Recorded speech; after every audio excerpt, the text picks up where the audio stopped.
แต่เงิน เพิ่นเพชรตีกันจุดนั้นประจำ อันนี้แล้วเขาอายแล้วเขาเห็นน่ะจะได้เงินนำลูกเคยไปก็งงโปเสียก็งงบ่ เอาพี่น้อยเนาะกลับมาบ้านโล่งใจดีโอ้พอดีพ่อแม่เราใจดีเพิ่นก็แยกทางเนาะมาข้างบ้านจ้ะพ่อเบาไก่กับแม่เบาไก่เพิ่นก็แยกทางกันอีกแล้วพี่น้อยเนาะโอ้คือมันมีเรื่องแบบนี้บาดทีนี้เนาะมาลุ้นเบิ่งพี่น้อยเนาะว่าทั้งแม่น้องไก่เพิ่นสิกลับมาบ่เนาะโตบ่ได้น่ะเบาไล่บ่คือมันใส่หมวกคักแท้ละบัดนี้เนาะ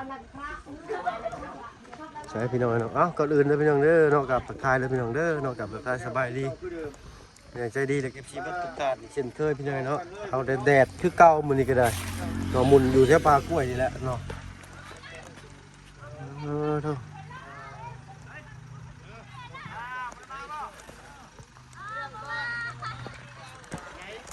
มาบ่บ่มาพี่น้องเนาะยอมแบบยอมสิ่งทุกอย่างแต่พวกเราจะได้นำเอา5-6 ล้านผลเฮาบ่มีแม่นเฮาบ่ได้ผิดบ่ได้ตีหยังจนเฮาให้ถ้ามึงเบาเสียงจนให้เลยเขาหลายคนหมดในบ้านสงสารเนาะจนเฮาให้เลยเฮ็ดได้บัดนี้บ่ได้ก็บ่เอาเนาะไอ้เนาะ น้ำตาทุกแล้ว พี่น้องเนาะลูกเพิ่นก็เมื่อน้ำบ่น่ะ มือเบิดเลยจนให้แล้วกัน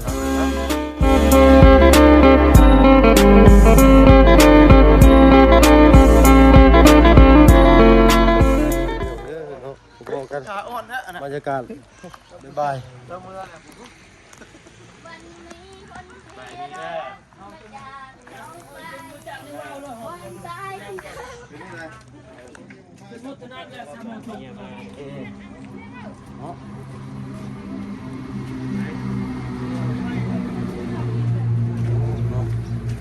เอากินน้ำกินไหนก่อนขาอ่อนเลยขายกล้วยป่ะเอาขายกล้วยก่อน เรายังมีอันตะคายกล้วยอยู่พี่หน่อยเนาะ เอาการจะเป็นยังไงเนาะบอกแล้วเราต้องมีแนวกินเนี่ย เน่นแน่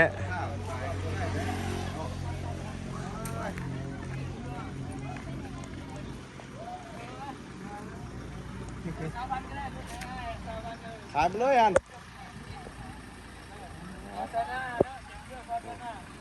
โอ้กล้วยเราก็มีแต่หน่วยใหญ่นี่ ขาย เนาะ บ่เอาหมดเลยบ่เอาขึ้นเนาะเอาขึ้นเลย แต่เครื่องขายเท่าไรบัดนี้ให้นี่2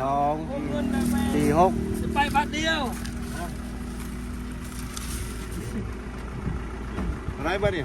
1,500คอน้ำลาว เนาะ7เครือโอ้กล้วยเรามีแต่กล้วยตึงได้กล้วยเราก็ได้ แต่ว่ามันก็อย่างเหี่ยวแล้วมันถึกเนี่ยโอ้นุ่มขึ้นเกว่าน่ะ ลูกข้างไก่แล้วเบาๆแล้ว แกแล้วมันชุบเลยสำนิน โดยเอา ขึ้นก่อนแล้วนี่ เฮ็ด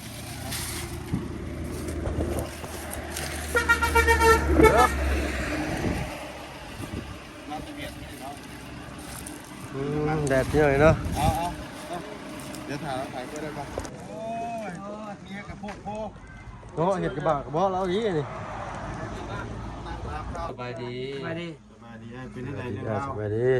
ไปบ่จนเมื่อจนข้าวไม่ได้กิน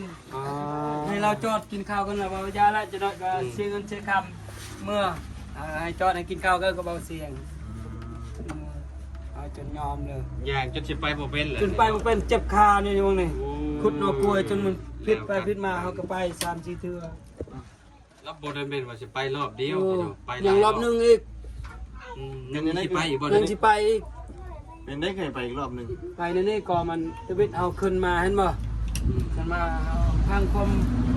เมียว่าเราเอาหมดพื้นแต่เฮาหักแพงกันน่ะแต่เฮาเราว่าเรื่องผิดเฮาว่าแบบว่าเฮาเฮ็ดเวียกก็เมื่อเฮาให้ก็หายหรือผิดต้องผิดกันแหละเมียกับผัวน่ะแต่เรากดหมดแต่ละปีแต่ผ่านมาเฮาเอาเมีย30 ปีเรากดหมดเลยแต่เฮาอยากเว้ายาวเฮาตามที่เบิ่งหมดเมียเฮาเว้าแต่ละปีน่ะ2-3 ปีผิดน่ะ เรามาบ่เลย เราหมดเลยแล้วหมดเลยว่าพอแล้วว่าพอตาว่าหมดบ่ลูกหมดแล้วพอตาไปว่าให้ อายพอจรกับพอแซงเอาแนวนั้นแหละลูกเฮาเอาเจอเฮาเว้าเฮาบ่อยากเฮาเว้าในนี้เด้อนำเขาหมดทุกคนนะว่าบ่อยากเว้าหลายอีกจักเมียถูกจักผัวบ่ถูกจักไผบ่ถูกเอาเว้าอยากเว้ายาวเฮาเว้าเฮาจะมือเฮาจะกลับเว้าถูกแล้วถูกเฮาครอบคำ1 2คำ4คำเฮาครอบหมดเฮาครอบเพชรนำเขาเฮาเว้าครอบเพชรเฮาบ่อยากเว้ายืนยาวมันยากยังจะเป็นครอบครัวเด้อนะแต่วันนี้นะว่าเจ้าพิษมาโน่3-4คำเนาะพิษใหญ่แล้วเนาะโดยพิษใหญ่ไอ้น้องเฮาว่าพิษใหญ่แล้วว่าเรานี่คือพิษ5 ล้าน เลย พังเด้อแล้วว่าหมดทุกคนให้ไอ้น้องเฮาพังเด้อโอ้เฮาก็ตื่นเลยวันนี้บ่ได้ตีเดือพัน5 ล้านหมูตัวหนึงลูกแคนจักหยังโดยจักประมาณจักหยังเขาจะได้5 ล้าน ปั๊บไม้ติแม่ ปั๊บไม้ เจ้า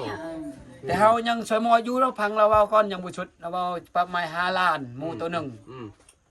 เจอพอจอนว่าไอ้น้องก็ชุดว่ากับพอเลียวหมดเท่านั้นบ่พอแล้วว่าหมดเท่านั้นแหละเห็นลูกเคยว่าผิดทีนี้พอจอนถามเอาในนั้นแล้วน้องเอ้ยพอบ่ไกลเอ้ยจะเฮ็ดได้พอผิดเหรอถ้าเฮาเว้านี่เฮาเอ้าพอจอนกับพอเลียงเอ้ยพอแซงเฮาบ่อยากเว้าหลายเฮายอมผิดในนั้นก็เฮาบ่มีเฮาเว้าเมียเห็นแล้วมีบ่มีก็แนวตีเฮาพันแค่แน่เฮาเว้าจะได้4-5 ล้านเห็นเงินก็เงินลูกเราเองเฮาเว้าหมูกับหมูลูกเด้งกินเฮาไปว่ากินศีลกินขาก็กินลูกตัวเองแหละเนาะเฮาเว้าในนี่เราก็บ่พังแล้วบัดนี้เฮาว่าเฮาบ่มีคือเฮามีเขาจะใส่ลูกให้หลานเจ้ากินเองเฮาเว้าเจ้าก็เห็นไปแม่นว่าปีหนึง30 ปีเฮาทุกข์แต่เอาแต่เป็นสาวเฮาเว้าเจ้าเห็นลูกเฮาจะไปได้ยังลูกเฮือนซานเฮาเว้านำพ่อเฒ่าเฮาว่าเขาจะมียังดีใดสำนันครับเขาบ่มีครับเราก็ลงออกเขาก็ให้เราดิให้เราก็อยู่เฮือนแหละนี่ล่ะไอ้น้องเขาเว้าอีกคอยเว้าเลยน้องเลยเขาเว้าบ่จักได้เว้าเขาผิดบ่ผิดเขาบ่จักเว้ายาวยันคันเว้ายาวเรามีแต่ซอกันเด้ผู้นึงถึกผู้นึงเรื่องเขาเว้ายอมผิดจ้ะเขายอมเสียจ้ะจะเขาเว้าแล้วเอาเสียก็เสียเขาบ่ได้คอยรับจ้างหมู่เขาขอน้ำหมู่เป็นหนี้เขา เมียเจ้ามาบ่ ยังบ่จักลูกเมียแต่พอเฒ่าเบิ่งจะได้5 ล้าน เท่า ตัวหนึ ได้ ง เงินนำ แม่ เจ้าน เดี๋ยวปั๊บไม้เจ้าเนาะ มาปรับไม้เฮาจะเฮาเอาเรื่องนี้เฮาบ่ได้ผิดบ่ได้ตีดังใดเจ้าจะถามเบิ่งพอเลี้ยงพอยังพอแซงใจดีดิคงมีแถวดอกแคคือเขาตีแต่ว่าจะได้เงิน5 ล้านเฮาล่ะให้เลยบัดนี้ให้แล้วว่า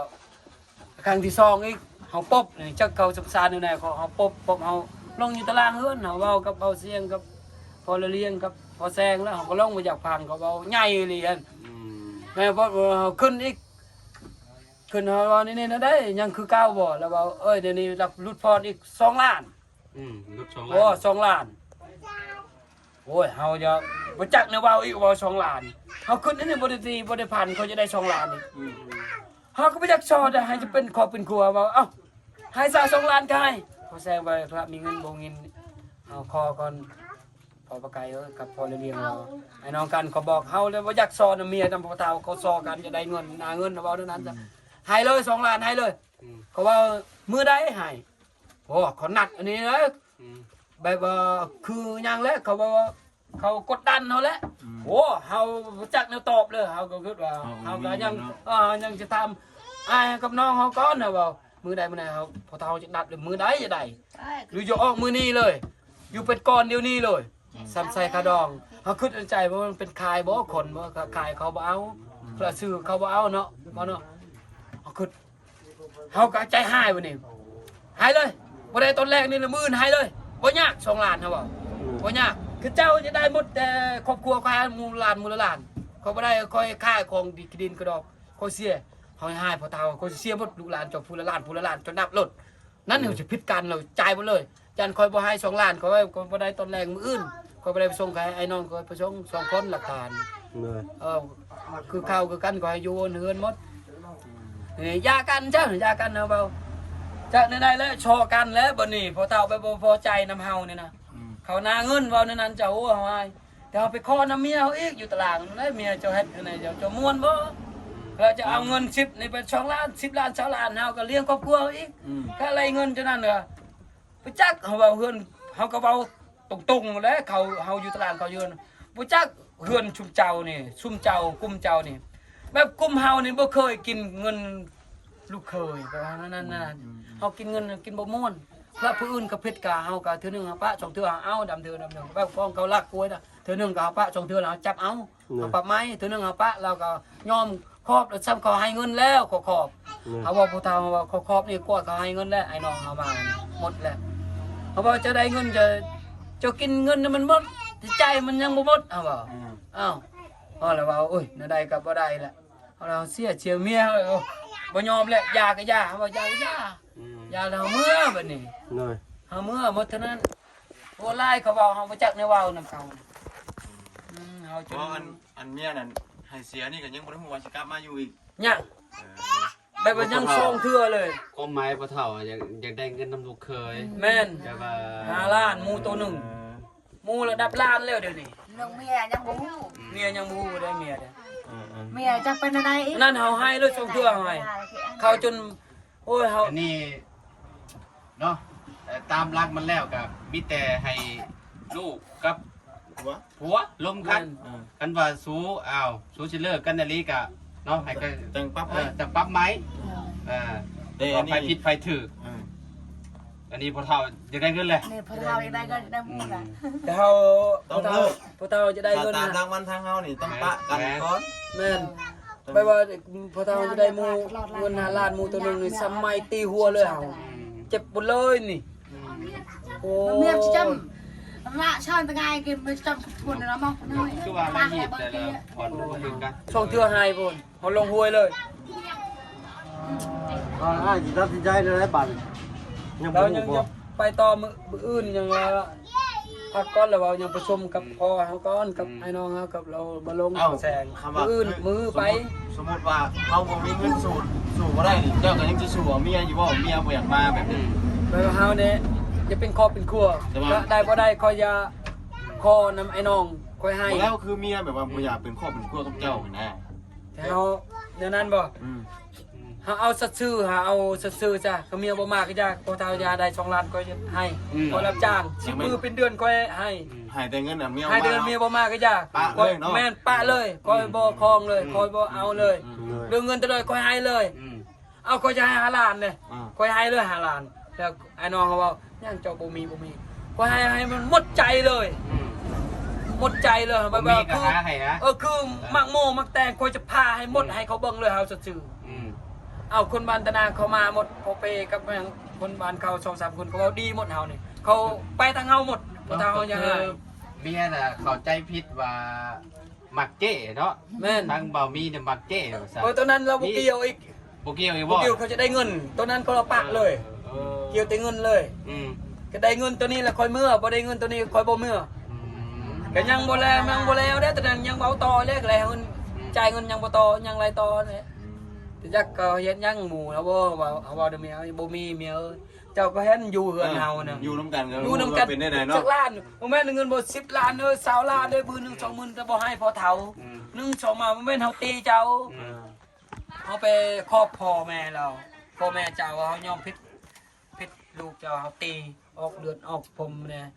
นี่เจ้าก็เห็นเรือนชาตินี่ทุกอย่างเจ้าจะได้โซสลาเพราะจะมีหยังก็มีหยังก็ เงินกับหูยุ่งกัน เขา เนาะ กินเด้อเงินเจ้าก็หูเลยจักล้านยังล้าน1 2 ล้านใครแม่นเฮาก็ซื้อส่งเสื้อเพื่อเจ็บเพื่อใครลูกเมียเจ้าไผจะใส่เจ้าแม่นเฮาไปอยู่นำพ่อแม่เงินพ่อแม่เด้มาส่งเฮายังอยู่ไปในเฮาอยู่แยกเลยแล้วเขาสินใจเฮาคอยจะซื่อๆนี่พอเท่าให้คอยจะให้ก็คอยรับจ้างหมู่มันยังคอยจำส่วนจำจ้างจ่ายรถแม่เฒ่าเขาว่าโอ้เจ้าง่ายเจ้าพ่อเฒ่าเจ้าไปอยากสอบอยากคอเลยเขาเจ็บใจอยากคอได้จำได้ก็ได้จุดนี้เราไม่พ่อเฒ่าเว้านี่อีกคอยบ่เอาอีกหมู่เอาเงิน2 ล้านอีกคอยก็เว้าทั้งพ่อเฒ่าจะคอยซื้อให้รถหมู่คอยจะให้พ่อเฒ่าคอยซื้อรถหมู่แล้วว่าอยากอีกหมู่ยันบนเทือนเราอายเด้หมู่เฮ็ดหยังอีกหมู่เอาเดี๋ยวเขาว่าบ่เอาอีกหมู่เอาแต่เงิน มันเพชรตีกันจุมันมาจำ อันนี้แล้วเขาอายแล้ว เขาเห็นน่ะจะได้เงินนำลูกเคยไปก็งงโปรเซียก็งงบ่เขาจะได้ดีเนี่ยนี่ก็ลูกเคยบ่ได้คละได้แล้วเขาเท่าอะไรเขาจะได้เงินไปบางเทื่อก็เขาบ่ได้เงิน ซื้อข้าวกินเขาจะได้ข้าวกินจะได้ของกินมาก็เขาซื้อของกินก็ซ้ำเงินได้ลูกให้ได้ก็เชื่อให้กินน้ำกินในอีกเมื่อไปต่างๆแต่ละมือเขาไปได้คอยก็ให้คอยบ่มีใครกล้วยแต่ละต่างๆ100,000 50 60 ก็ตาม คอยให้ละมัน เฮามี ตามเฮามีเฮาบ่มีเราบ่ว่าหยังแต่คนเฮาจะได้แบบนั้นแต่เขาบ่อยากแต่คนเฮาวิ่งจะได้เงินกล้าบ่ไปเฮือนไอ้น้องพวกลูกคอยเขาจักเขาเฮาในจุกกุมหน้ารถกินเงินเนาะแต่เฮาบ่อยากก็ให้ก็ยอมให้รถเห็นเมียมายังบ่มายังบ่จักเด้โอ้ย เราคิดว่าสิมีข่าวดีเมื่อนี้อัน โอ้ยเอาจน บ่มีมันเป็นนำเมียมาพี่น้องแต่ว่าก็กลับมาอิหยังบ่มีเมียมาทำพี่น้องเอ้ยเนาะแล้วก็ได้ เอาจนให้3-4เทื่อให้บ่นอนลงแต่รถก็ให้สมาบ่มีเฮาผู้เดียวซะไปเอาเครื่องไปค้าขายเขาทางเอาเลยได้บ่ได้ก็อยากเขาจะเอาเงินน้ำเจ้าเลยบ่คิดก็ลูกเคยใส่ตัวเองต้องตัวเองเงินบ่พี่เขาจะได้เงินเนาะ เมียเจ้านี่แบบว่าไปทั้งกองบ่ได้ แม่นไปทางนั้นคือบ่ได้ไปทางนั้นพอบ่ได้ค่าไปแหละ เพราะว่าเก็บ มันก็อยู่นำเมียเราหั่นแหละ อยู่เมียเรานี่นะ บอกนั่นน่ะก็ขึ้นน้ำเมีย แม่นขึ้นนำเมียถ้า ถ้า เมีย ถ้าตามจริงเมียมาแบบว่าโดยดีกับบ่ได้เสีย มันก็บ่ได้มีปัญหา ต้นเครื่องแต่มื้อนั้นให้ไปส่งเมียเบิ่งเมียปะเครื่องสะทรายบนปูนอนนั่นบ่ เฮามาที่พุ่นเอาคิดว่าเอาไปส่งเฮาไปยามพอเฒ่าแม่เฒ่าคิดว่ามา กระโจนขึ้นกัน คิดว่าเขาเดียวเฮาจะมาเฮาบ่ได้รักษาเครื่องอยู่ในเฮือนน่ะคือบ่มีบ่ได้มาเลยเฮาก็กองมีมาเลยมาหมดพ่นห้ำแต่พุ่นแต่บ้านฮอบ้านตะนางฮอดนี่ก็หมดเลยส่งเสื้อโปมพอกหมดเลยเฮาก็รักษาสิ้นเสื้อเมียเฮาบ่คิดเลยบาปสิ้นเสื้อเมียหมดเฮารักษาเอาไว้หมดยันเปียกหมดเท่านั้นแหละคือเราบ่ได้คิดเท่านั้นน่ะเฮาเอาแต่พี่อีกแห่นเอาพวกส่งเสื้อสิ้นหมดเฮารักษาหมดเขาแต่เรากินปะเลย เอ้าเรามีแต่ว่าพังมึงอีก2มื้อว่าติ เลยส่งมือ มาสู้ๆสู้ สู้ได้เด้อ เดี๋ยวก็ผ่านพ้นไปแล้วเนาะ ทางยังดีจะเซลอยู่เนาะผู้ไปทางเฮาก็ได้พี่น้อยเนาะขอตัวลำลาก่อนพบกันคลิปหน้าทางมาเบิ่งก็บ่ฮู้พี่น้อยนะฮะก็ฮู้มาโลดจักเป็นหยังบาดนี้เนาะเอาไปแล้วพี่น้องสบายดีเจ้า